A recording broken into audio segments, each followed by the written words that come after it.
তোমরা যদি নতুন বাগানি হও বা ভাবছো কেউ বাড়িতে গাছ বসাবে, তাহলে 4টে গুরুত্বপূর্ণ কথা অবশ্যই তোমাদের মনে রাখতে হবে।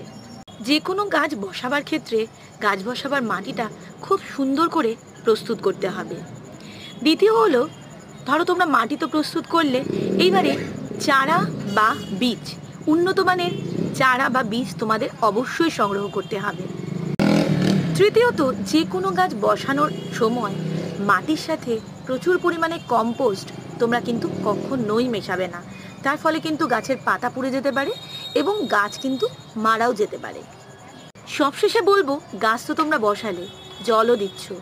গাছের মাটি যতক্ষণ না শুকিয়ে যায় তার আগে কিন্তু জল দিও না, বা অতিরিক্ত পরিমাণে জল দিও না। অতিরিক্ত পরিমাণে জল দিলে গাছের গোড়া কিন্তু পচে গাছ নষ্ট হয়। ভিডিওটা ভালো লাগলে লাইক শেয়ার করো। ধন্যবাদ।